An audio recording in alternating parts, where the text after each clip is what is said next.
Hey everyone, it's been a while since I've been on this channel, but I just wanted to hop on here really quick and let you guys know, give you an update on how my IT journey is going, / education journey, career journey, I guess you could call it. I've been working for a local school district for going on 3 years now. I'm the on-site computer repair technician for a local high school, and I've really enjoyed that job. It's given me a lot of variety to work with. It offers a lot of variety with different hardware, so I've got to work with different like audio-visual basic stuff there, and phone systems, switches, computers. I've got to work with different other little miscellaneous things like swivel robots to follow and track teachers as they give lectures, printers, of course, and some software, a little bit of everything. So it's been a lot of fun, but the school district that I work for is a smaller school district, and I know they'll probably expand in the future, but right now we're not expanding, and I really need to do something, number one, to push myself constantly to learn, to keep myself out of that comfort zone, because I'm starting to feel like I'm in my comfort a little bit with this job. And it's good to be comfortable and confident with what you're doing, but for me, I like to keep myself on my toes, because I feel like that's where the most growth happens, is when I'm uncomfortable or in a new situation. So I feel like it's time to I don't feel like I've quite taken everything that I can from this job and maxed it out. So I'm okay if I stay at this job, but I'm also looking for another job to start, getting myself in that space again where it's like, ooh, I have to learn this. I have to learn a new thing, because I can't do my job unless I learn it. Like there's that high stake mentality with a new job, and the urgency, and the motivation and growth there, if that makes sense. Also, a big part is the pay. I'm not getting paid enough where I am currently, and things are expensive, as everybody knows. I don't think groceries are going down. The cost of groceries, the cost of living and having 3 kids, it's just, there's always something that I need to pay for. And so that's caused me to look for other roles that are higher paying. And typically with a higher paying role comes more responsibility and is a higher level job. So I actually just got done with an interview for the town of Queen Creek for an IT technician position, and the position is very much the same as what I'm doing at the school, only it would be for the police department / community, Town Creek community. So there's that. And then, but it pays more. So they did say I'm hourly, but I think the starting is like 50 or something, and right now I'm only making like 37. So I'm very much, in my opinion, underpaid where I'm at, but it is a school district, so it's going to be lower pay. So I just interviewed with them. It was probably the quickest interview that I've ever done, and I feel like I do need to take some public speaking courses or something where it will sharpen my language skills, communication skills, verbal communication skills. I feel like I need a coach, like someone to give me immediate feedback and sharpen my communication skills. I really want to be good at public speaking, and that's one of the biggest fears that a lot of people have. And going into an interview, it's a little bit different than public speaking, but there's still a performative element to it. You're still going in an area with people that you don't know, and it causes my anxiety. Like, no matter how hard I try to control it, it causes my anxiety to just go through the roof. So there were two ladies that were interviewing me. Both of them were very kind and very sweet. The interview was super short. I don't know if that's good or bad, but there was about 10 questions or so, all IT questions. So that also kind of threw me off, because every interview that I've done, there's always the opening of like, tell us about yourself, which just means tell us about your work history, what's relevant for us to know. And I have ADHD, so it's really hard for me to organize my thoughts as it is.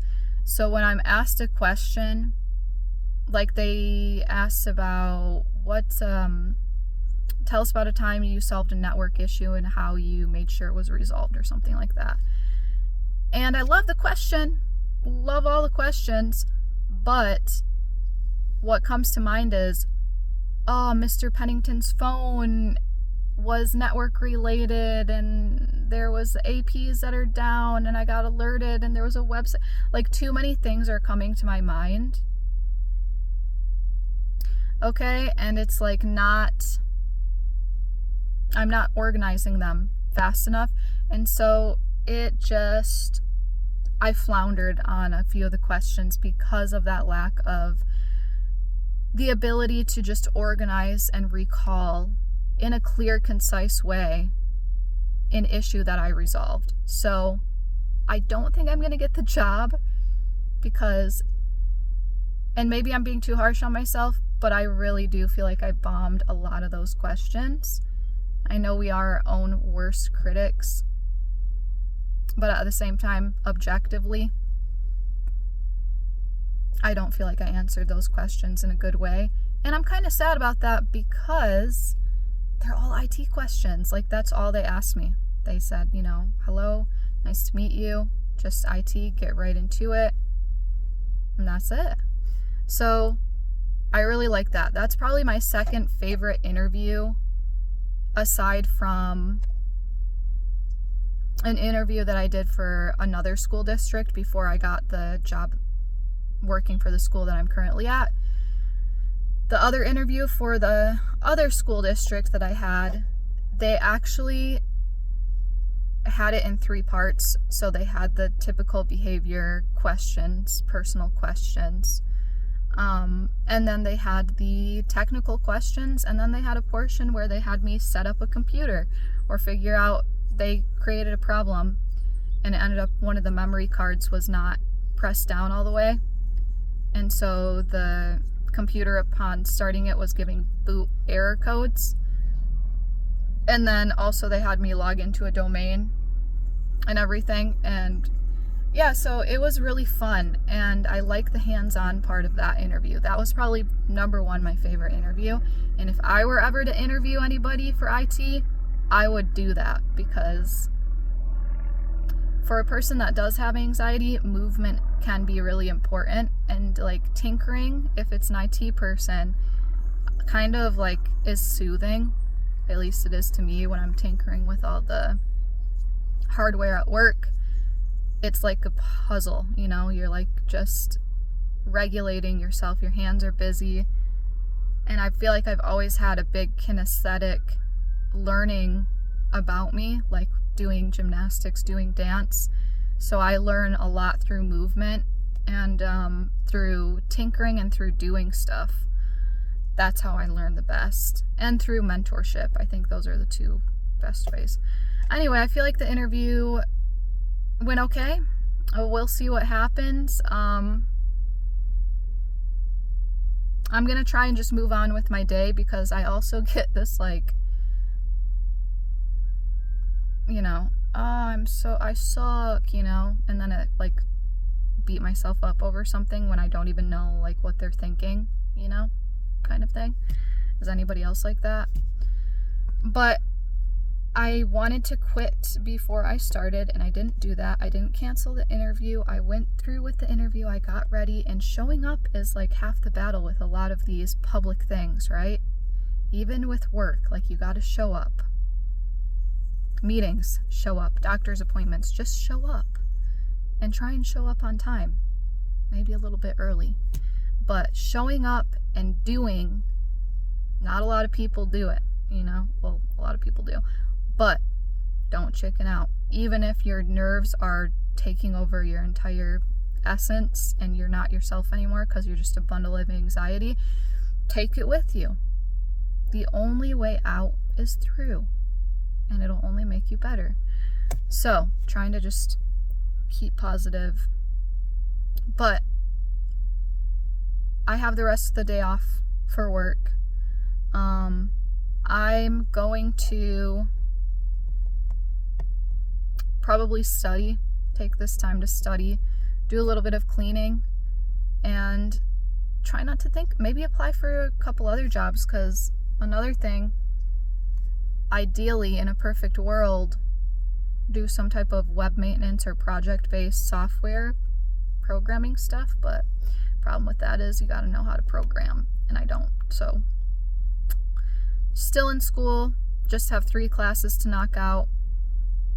I'm struggling because life stuff keeps happening, but I'm not going to give up until I have accomplished what I set out to do.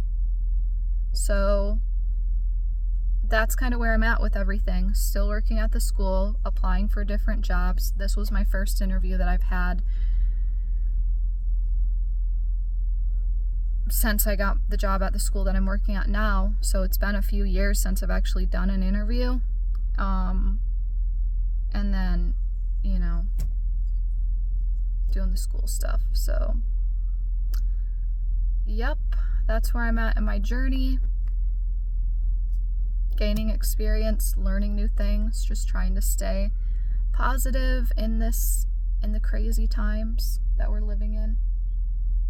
But let me know where you're at with your journeys. What's going on? What are you guys enjoying? What are you working on right now?